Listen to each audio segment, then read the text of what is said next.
Good morning, Happy Valley, and welcome back to another edition of the PSU 365 podcast. I'm your host, Richie O'Leary, joined by my co-host, Joey Quender. Joey, before we get into some wrestling talk, I want to introduce our new sponsor, SeatGeek. If you haven't used SeatGeek yet, use the promo code PennState Rivals. You get $20 off your first order.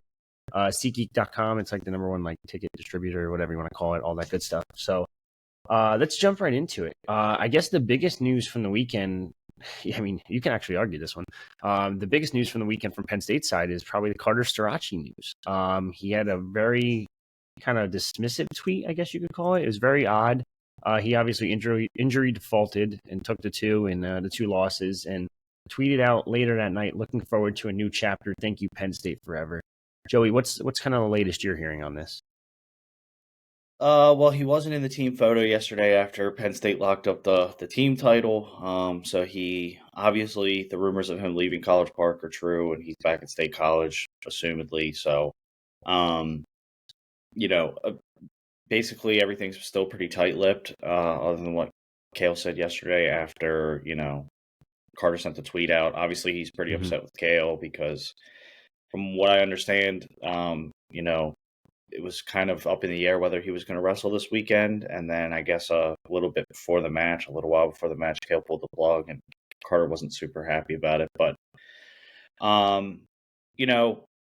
as far as him wrestling at nationals right now, I guess it's really kind of up in the air. Nobody really knows. I think it's going to take maybe a few days for him to kind of blow off some steam and get level headed and, kind of come to terms with the fact that, he defaulted out of the tournament, and maybe it's not what he wanted, but it was probably the smarter decision in hindsight, just given the potential disaster that could have occurred if he re-aggravates that knee or whatever. So I think it was the right choice to probably have him sit the weekend. I mean, it's undeniable that he's going to get an at-large bid for the NCAA tournament. So,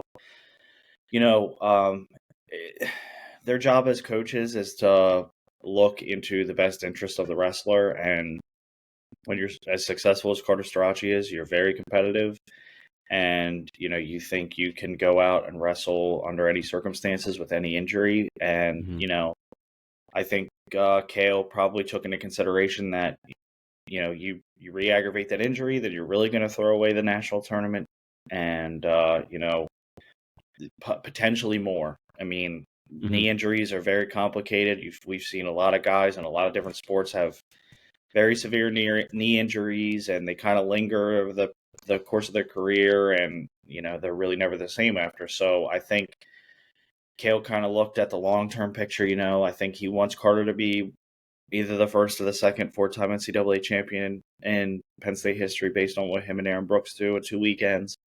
On top of that, I think Carter has a really bright future ahead of him in either the international scene or MMA. So all those things need to be taken into consideration. And I think, honestly, it was the right decision. But as far as him wrestling at nationals, it's pretty much anybody's guess at this point. I guess it kind of comes down to how he's feeling. I guess the coaching staff and hopefully some of the wrestlers will talk with him and hopefully convince him to show up in 2 weeks. And that's what everybody wants. Everybody wants him to be the first, and Brooks to be there with him. So, it would be really disappointing to have him not show up after such a legendary career, arguably one of the best in the history of such a rich program. So, yeah, it is going to be interesting to see what happens. We still got a couple weeks, like you said, so hopefully he heals up and he's out there. But let's talk a little bit about the tournament. One of the more surprising things, Braden Davis, man, 125-pound champ, went through just about everybody to get there. Just talk a little bit about his performance. Yeah, I mean, 25 has been a crazy weight all year, and the bracket at Big Ten's this past weekend was no different. I mean, Matt Ramos ended up getting knocked off by Peterson, and Ayala ended up losing, and Davis had a couple scrappy matches. The D'Agostino match, obviously, that's the duel earlier this year. Davis kind of he had a lot more dominant performance in this weekend, but they end up going into overtime, and I think that Davis was just really able to neutralize DiAugustino's attacks for the most part and kind of frustrate him. Davis is pretty tough to score on, and so I think DiAugustino, when it got to sudden victory, kind of just went for it and tried to get that 50-50, the inside trip, position, and it didn't work out. Davis, just had the better hips and the better balance and ended up on top and earned his way to the finals. And, McKee from Minnesota, he's had a really great year and had a lot of really good matches this year. And I think Davis, he kind of did the same thing. Davis is super scrappy. I think a lot of people don't realize that about him. He's super game for whatever. The end of that match got pretty tense and, pretty physical. And, it was really unbelievable to see because from a realistic perspective, I really didn't expect him to be in the finals. I kind of expected him to. I definitely expect him to place, obviously, but I was thinking maybe he'd take like, fifth or something. Just because that bracket was so stacked. I mean, it's tough to go against Ramos. I think he could have beaten Ayala in the duel. He just he was kind of, I think, running low on confidence at that point because he had a couple tough ones and leading up to that. But he peaked at the right time, and obviously he's got the talent, and it's going to be really interesting to see where he's seeded for nationals because you could argue that he's the first seed right now, winning Big Tens. Yeah, pretty much for the most part, that 25 has been Ramos, Ayala, and a couple other people that have been at the top of that weight class all year in terms of rankings. But when it came down to it, Davis won it, and it was super impressive. And I think one of the most unbelievable things about his performance is the fact that 3 or 4 months ago, when we were talking about this lineup before the season started, we didn't know who the hell was starting at 25, and we kind of were waving the white flag a little bit. Who's going to start? Are they just going to do a rotation of the 3? And is it just going to be kind of hopefully we get a qualifier? And I don't think anybody would expected Penn State to capture that 25-pound title. So super impressive weekend from him. Really unbelievable. Now, I know you said he could be arguably number 1 in the NCAA seeding. Do you think he'll get it personally, or I would think you it's seed tough. him there? I honestly think I would, just based on the fact that nobody at that weight class has less than 2 losses, I believe. I think everybody has at least 2. Obviously Ramos and Ayala have really impressive resumes, but the fact that Davis went and won the conference tournament, I think he's got to be in consideration. I think I would probably put him there just based on that. But I don't know. I mean, there's a lot of different factors, I guess, that could go into that. But I think he's undoubtedly, he makes a great argument for that top seed. So, yeah, for sure. Moving on to the 133-pound bracket, one of the more exciting ones. A lot of fireworks in this one. Did you kind of see Nagao finishing third in all of it, or did you kind of think he might make a little run at the title? Because obviously Ragusin did beat him, but did you think he would? Did you think he would? I guess in the beginning. I didn't think he'd win 33, to be completely honest with you. I think I think Nagao's super capable of winning 33 at the BigTen Tournament. I think he was capable of it, but I just didn't see it based on how one-dimensional his offense has been all year with the low single. But I think he kind of turned a corner this past weekend. He looked excellent, and what he did to Van D in the third place match, was incredible because Van D is excellent, and he just was able to get that takedown. And I think Nagao honestly has one of the better top games at 33. He threw those legs in, flattened Van D out, and just turned him, and it was over. I mean, it was super impressive by him. So yeah, I didn't expect him to win, but I did expect him. I did expect him in that third place match. He's a great wrestler and everything. I think that he just needs to, in preparation for next year, I do hope that he gets some kind of different offensive attack, but just to avoid the scrambles and everything like that. But he had a really good tournament. Another person had a really good tournament that weight was Brody Teske from Iowa. He was a last minute substitution for Iowa and was the last seed and ended up winning his first round match, big upset, and he had a great tournament too. But yeah, Nagao was pretty impressive this weekend. He had a very good performance. He was able to rebound from that loss to Ragusan and ended up taking third. So it was a good tournament for him. So now, where do you kind of see him seated in the overall 133-pound bracket? Because I know there's a couple out of conference guys in that one. Yeah. Let's see. What's his record? I don't know it off the top of my head. Nagao's? Yeah. It's a good question. I actually don't know it off the top of my head either. Let's see. He lost to... I know he lost to the Ohio State duel. I think I'm looking at 14-5, if that's correct, on Wrestle stat. I think that sounds about right. Yeah. Well, you can't put him. So he's ranked 11th in the latest Intermat. Okay. Was that updated after the tournament though? No, it's not, because Ramos is still first at 25. So, gotcha. Okay. That'll change because he lost twice this weekend. Mm-hmm. There's going to be a pretty good shakeup, I think, with these seedings, because Shawver won and he teched Ragusan and he looked ridiculous. It's crazy. And Ragusan's ranked 5th and Shawver's ranked 8th. Crookham beat Vito, so Crookham's going to be first. Vito's probably going to be second. Fix is probably going to be third. I think Nagao may maybe get 6th or 7th. Okay. Which is good. I think that's fine.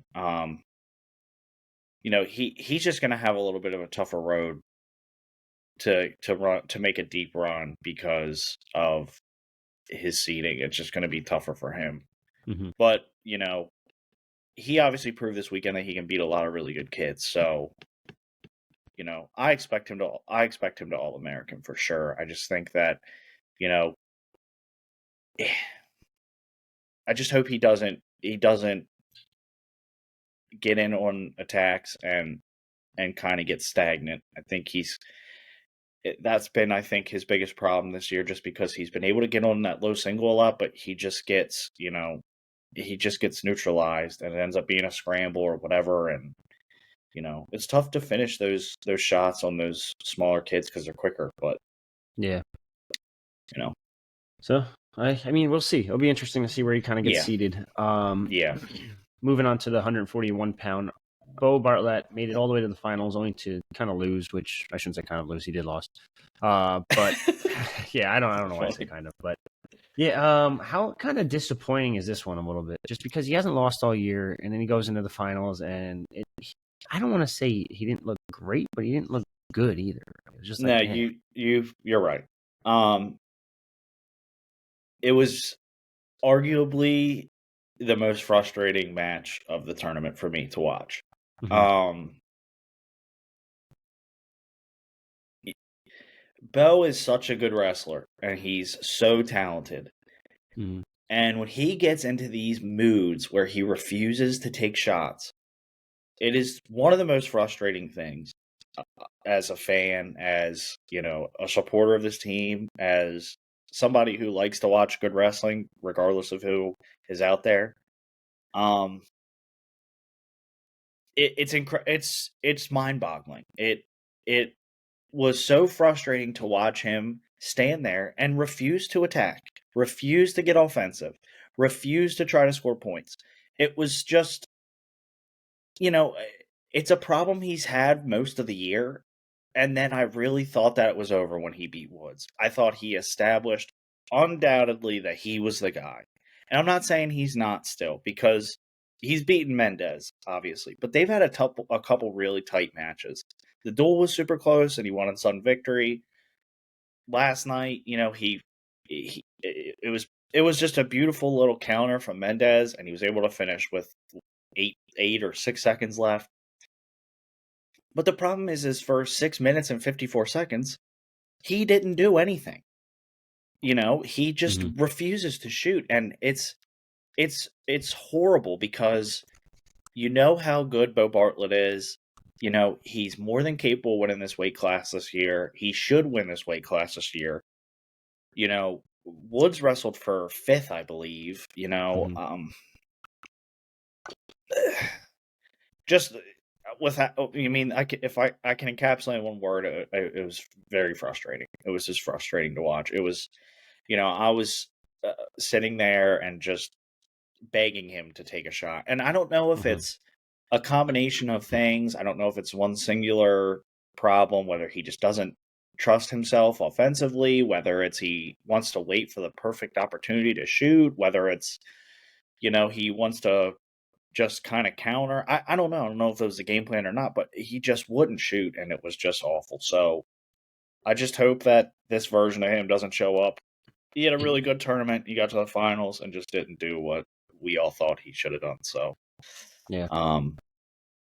So it was disappointing, but he's beaten Mendez before this. I believe this season, actually. He's beaten Mendez in the dual meet season. Now he's lost in the BigTen Tournament. Where do you kind of seed him going forward? Like, can he still get the 1 seed? You won't give him one then, even though I don't think. No, I think because of recency bias, Mendez will get the 1st seed. Okay, and I guess it'd be tough. Woods 3rd, probably, because he did finish 3rd in 141. It looks like. Did he finish 3rd? I thought he got 5th. Yeah. It says 3rd in this bracket. Unless he did get wrong. But... Okay. No, that's probably right. Yeah, I would say he's... Okay. Yep, that's right. I would say you probably put Bo at 2nd, and you put Mendez 1st. I think it would be extremely controversial if the Big Ten champ was seeded 2nd behind the guy that he beat in the Big Ten finals. I don't think you can put Bo at 1 at this point. I know they have, he's 18-1. Mendez is I guess Bo's 21-1 now, or 20-1. He's got one less loss than Mendez, but Mendez beat him, so you have to put Mendez first, at least in my opinion. Did Ryan Jack win the ACC? Do you know? That's a good question. I did not follow the ACC tournament at all. He's ranked 4th on here. I know Ed Scott won from NC State, but I don't know if Ryan Jack won. That is a good question. Let's see if I can pull it up real quick. Bracket. 135, 130. No. 133.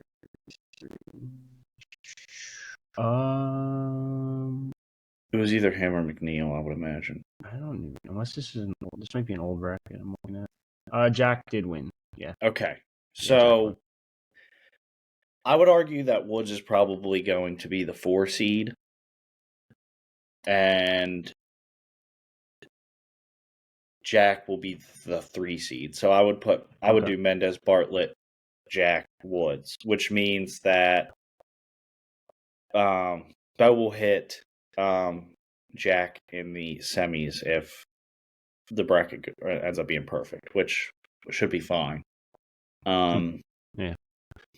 Yeah, gonna be interesting. But Sergio Lemley also had a good tournament from Michigan, and I think he could be up. He could be kind of moved up a little bit. He's ranked 10th, but I don't think he'll be seated that far back.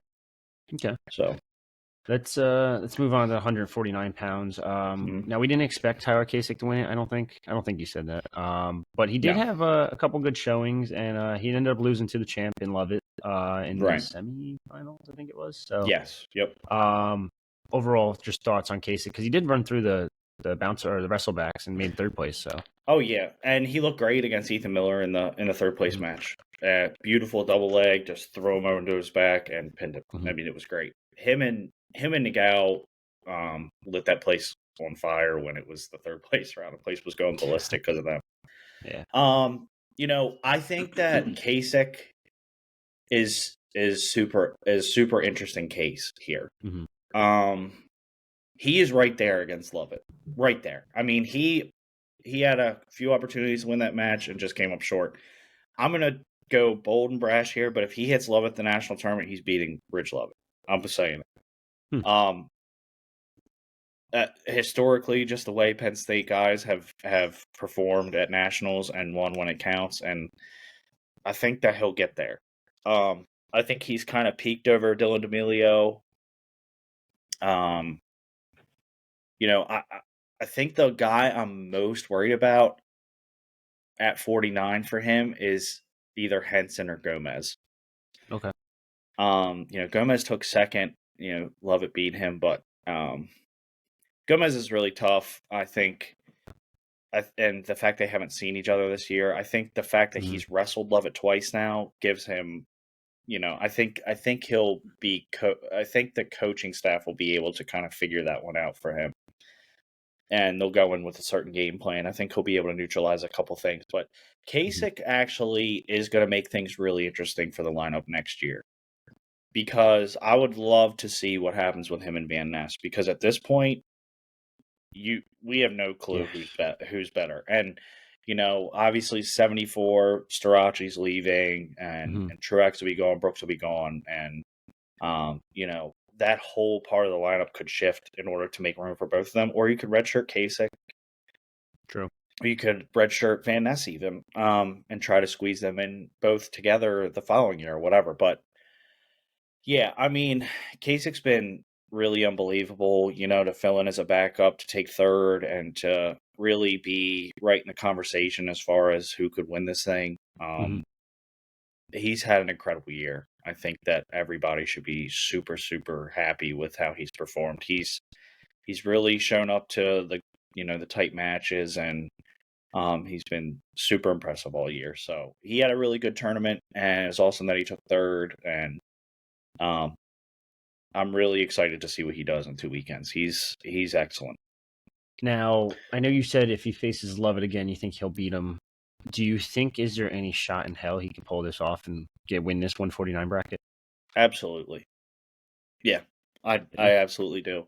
I think it's a long shot, but I have more faith in him winning than I would like Nagao winning 33, just because 33 is a little deeper. Yeah. At least in my opinion, but I could see Kasich winning it, to be completely honest. Crazier things have happened, but I could see him even making the finals or something like that. But I would think that he's more of a he's a safer bet than like I said, like Nagao winning 33. Okay, it's gonna be a fun bracket to watch. Yeah. 157 pounds. Levi Haynes kind of just walked his way through the whole thing until the finals, where he had a little bit of a tougher matchup against Lewin, but for the most part, it seemed like it was relatively easy for him. Yeah, so earlier when I was talking about frustrating matches with Bartlett, this match was another very frustrating one to watch. Yeah. And Luan is just a guy who, the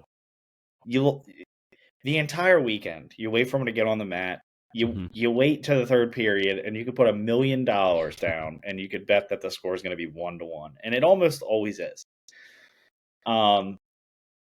I couldn't believe he made the finals. Luan, no offense to him, but he is the most boring wrestler to watch. He's super defensive. He's great at locking guys up and just stopping everything from happening. And unfortunately, Haynes just kind of played into that, at least to me. And I'm not saying he wasn't offensive enough or wasn't taking shots or anything like that, but it was pretty frustrating to see him play into that game, because I thought he would have just toyed with Luan the whole match, but yeah, that didn't really happen. But he had a great tournament. Levi did. He looked awesome. Luan, even when that match went into overtime, I was never really super concerned about if he was going to be able to pull it off. I figured he would be fine, and he obviously was. But I'd like to see him against those more defensive guys, get some more shots off, and and score a few more points. But super impressive tournament from Haynes. He's awesome, and I don't think there's anybody that's really a huge threat to him, to be completely fair. Yeah, that was gonna be my next question. I know he obviously is gonna go into it with the number 1 seed probably. Mm-hmm. It would be disappointing basically if he just didn't win it all, right? Yeah, After running up last year and all that. So yeah. Somebody that to watch out for though is Myers Shapiro, or Shapiro. I think he's probably the biggest threat for Haynes, in my opinion. He's been really good. He's kind of like the phenom freshman. okay. From Cornell. So, I think that's probably the dark horse there. But I think, it would be disappointing if Haynes doesn't win this weight class. Gotcha. So. Another guy who wasn't seeded as the number 1 seed that did win it all, Mitch Messenbrink.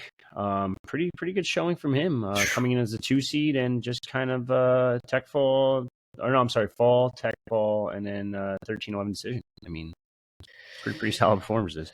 So, Mitch was really in a hole in that finals match. I believe it was 7-1 or 8-2 at one point. Mm-hmm. He was getting to attacks and just could not finish. Hamidi is super long and lengthy and was really just kind of frustrating Mitch a lot, I feel like. And, it was funny because the guy behind me was. It's very obvious that I remember I think it's the Dark Knight. You either die a hero or live long enough to see yourself become the villain. That's Penn State fans for you. We got berated the entire weekend by people you're in Maryland.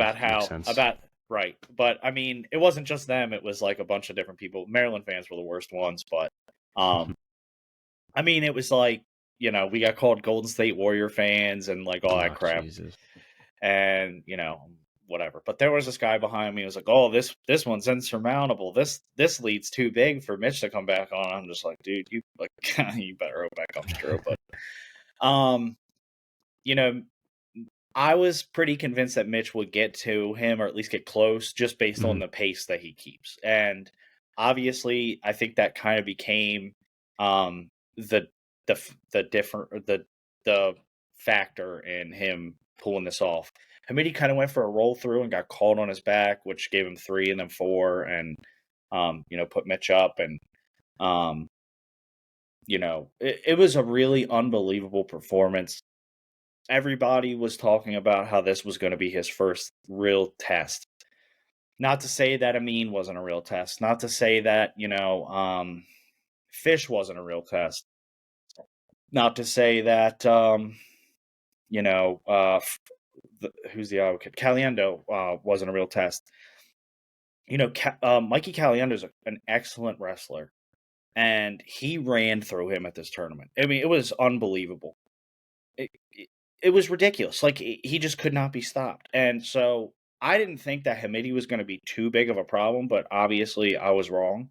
But Mitch completely, overcame all that adversity, and he looked unbelievable in that final match. And it was just a testament to trusting your training, continuing to shoot, and knowing that you always have a chance. As long as the match is still going, you always have a chance. And, he pulled it off. As far as a national tournament, it's going to be pretty tough for him to win that. Him and Keegan O'Toole are buddies, and they've trained together for a long time. Keegan O'Toole beat David Carr last night in the Big 12 finals, 8-2. So, it's a tall task for him to get by Carr, to get by O'Toole, even Julian Ramirez. If he meets Hamidi again, it's going to be a good match. I wouldn't say it's necessarily a long shot that Mitch wins, though. I think it's possible. Just based on the fact that I don't know if anybody in college wrestling has the pace that he does, and has just the persistence offensively. So he had that finals match was one of the best matches I've ever watched. It was awesome. So you mentioned Carr and O'Toole, obviously, yesterday in the Big 12 championships. Mm-hmm. They're both ranked ahead of him at 1 and 2. Ramirez from Cornell's at 3. He beat Hamidi, who's at 4. Do we just assume Mitch is probably 4th going into the tournament, or maybe hop up to 3rd? He'll be 3rd or 4th, I would imagine. Okay. Based on, I didn't really pay attention to the EIWA conference championship, so yeah, not sure really what Ramirez did in terms of his matches. I'm sure he won, but Mitch had, what did you say, Tech fall, and then a decision? Fall, then Tech fall, then decision. Tech fall, decision. So maybe he creeps up to 3. I hope he gets 3 because I'd rather him wrestle Carr in the semis than O'Toole in the semis. Okay, fair. I think I'd just rather see him and O'Toole in the finals together. Yeah. So we'll see. 174-pound. We kind of mentioned already with the Starocci situation. How do you kind of seed him now?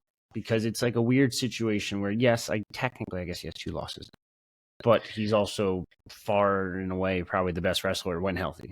Right. Yeah, this is where things get super dicey because the same situation happened to Jason Nolf a few years ago, but the difference is that now those count as losses, and when Nolf was around, the injury defaults didn't count as losses. Okay. So you have to wonder if the seeding committee takes that into account. Starocci won't be the first seed. You have to give it to Lewis, right? Like Lewis he won more ACGs. than likely. Yeah. More than likely, yeah. Edmund Ruth is going to be moved up quite a bit because he won it. I know that Griffith was hurt and defaulted, but Edmund Ruth is the Big Ten champion, which that's another issue too. Like, right. Do you put Griffith above Carter now because he did sort of wrestle? No. Well, Ruth would be ahead of if anybody. Would be Ruth will be Ruth would be ahead of. But where do you put Carter and Griffin now? Like, I think Carter might get bumped back to like the 3 seed, maybe the 4 seed. Okay. I think Edmund could arguably be the 2 seed. He could be 2 or 3, and then you put Carter at 4, and then Griffith at 5. That's an interesting one. That's really going to be that's going to be a difficult one. That's going to be probably the most interesting seeding of the whole tournament, other than 25, because of just the whole situation there. Starocci wrestled Mekhi Lewis at that All-Star match. I know that's exhibition, but it's impossible to not kind of take that into account of, it's hard not to, consider that. So, it's tough because he is obviously and undeniably the best wrestler at that weight class, and I don't think it's super close. Yeah.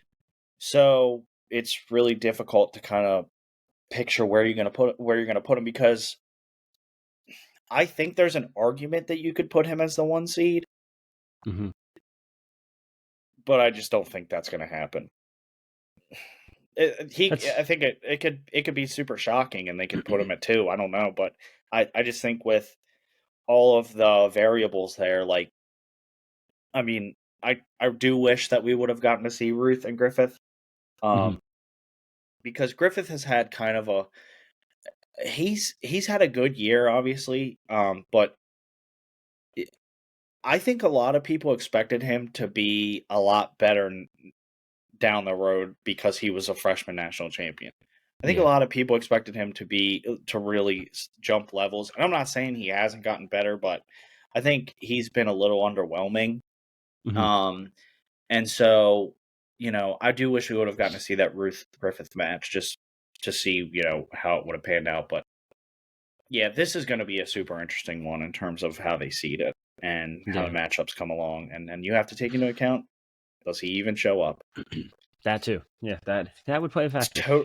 Totally a possibility at this point. So yeah, it's just such a weird tweet to say, like, thank you, Penn State, when you still technically have the national tournament and you could have been first 4-time champ. Yeah, depending on what match they start at, right? Yeah, but him and Brooks, pretty much, I'm not saying shoe-ins, but they're both the best guys.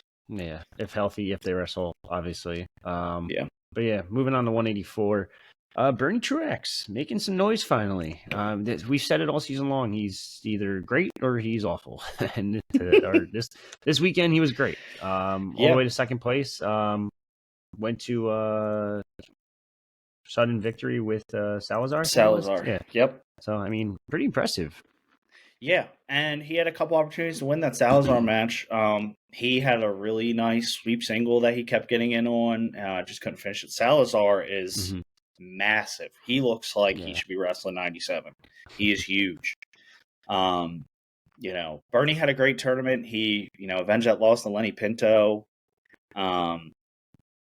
He had a great tournament. I was super impressed with Bernie. Super proud of him. He wrestled very well, and this is a tough one because, he did lose to Salazar, so you can't give him the 2 seed.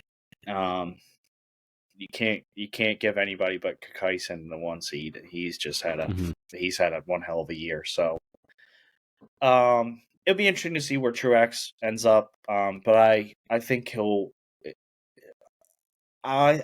take third. I think he's gonna get third. Okay. Third seed or third place? Third place. But I think that that's fair though. That's pretty good. I think he could end up being the 3rd seed. Third place. I think he'll be seeded maybe 4th or 5th. Okay. Well, that's all I could really ask for from him. For sure. Yeah.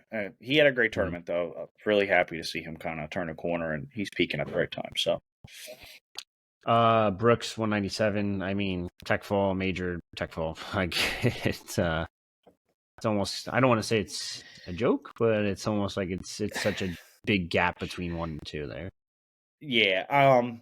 Trent Hidley is going to be the only one who gives him a match. Yeah. The thing with the Hidley boys is that they are game for anything. And if anybody remembers Hayden's match against Nolf a couple of years ago, which I'm sure a lot of people do, I think a lot of people, me included, think that Hidley got a little hose in that one and probably beat Nolf. So that's one thing. You can't count out Hidley. And I'm not going to do that either. The way Brooks has wrestled all year has been nothing short of spectacular. He's obviously proven that he's, the best guy at 97. To me, so this is an interesting conversation I had with somebody yesterday, is who do you think is the Hodge Trophy winner, him or Starocci? Or O'Toole? Well, Starocci doesn't wrestle. Right. But I mean, if you were to go off of like before the tournament, I don't think that Brooks is less dominant than Carter is. I think Brooks is. I'm not ever going to say that Starocci isn't a sure thing, but I think Brooks is more of a sure thing than Starocci is. Brooks hasn't really had a close match all year.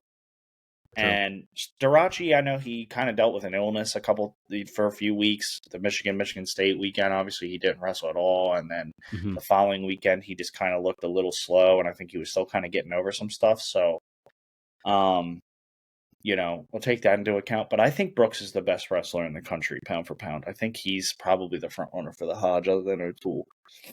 Yeah, it'd be nice to see him earn that honor.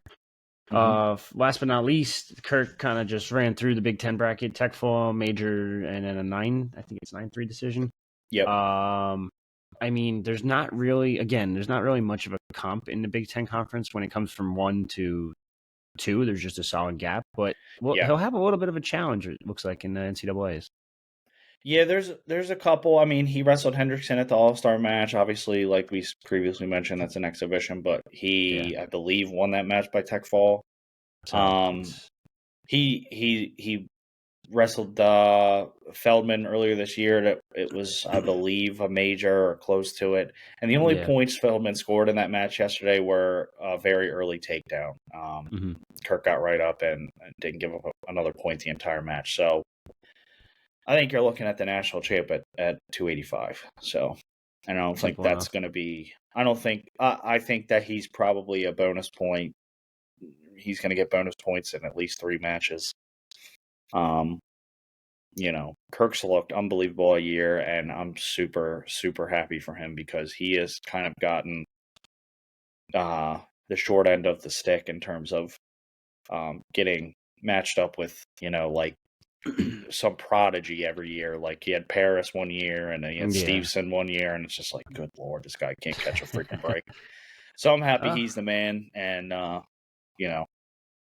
think it's pretty much a shoo-in for him. As long as nothing crazy. Seems like this year he should catch that little bit of a break. But so right now, just going back through it, you think Kirk wins it all? Brooks wins it all? Starocci, we really don't know what's going on. Yeah, we'll say for hypothetical sake that he shows up and he wins. So that's 3. Mitch, no, probably, maybe. The fate of me says yes. My heart says yes. My head says no. I'm going over to 65. All right, so we'll stay at 3. Levi, probably 4. Bo. Yeah. I'm gonna say Bo wins. Okay. I'm gonna say Bo wins it. So probably then that'd be 5, and then I don't think you have Davis, else, right? Which is like hit or miss again. Davis is super. That's a tough one. If Davis doesn't win, I hope Matt Ramos does. Okay, I'll say that. 5 out of 10. Although Matt Ramos did look not too good this weekend. He was a little to Peterson. Yeah, he lost to Peterson, which was a bit of an upset, and then he dropped Ayala in the 3rd place match. But Matt Ramos came up and sat behind us this weekend and was super nice, super cool kid, and I'm a big fan of him. He was awesome. He's super friendly and just a good guy. So I'm gonna be pulling for him if Davis doesn't win it. All right, so 5 out of 10. I can't complain there really. Yeah, that's probably that. That locks up the team title. Tie for easily. Record. I mean, they should the way they walked away from everybody this past weekend. What they have 171.5 points or something like that. I think he had 170.5. If I Michigan was 40 plus points back. So I think all the Penn State haters, they're gonna have another long weekend and 2 weekends, but that's gonna be interesting, and we'll probably have a preview when those seedings come out and all that good stuff. For sure, a couple weeks to go still, but anything else really before we sign off here? I don't believe so. I mean, we'll keep you updated on the Starocci situation if we hear anything, but we'll see with that. I mean, it'd be very disappointing if he doesn't show up. I'm sure everyone watching this, everyone on the message boards wants to know probably ASAP. They don't want to sit around waiting and seeing what's going to go happen. But so we'll wait and see if anything comes of that or comes to light of that news. But for me and Joey, that's another episode of the PSU 365 podcast. Signing off.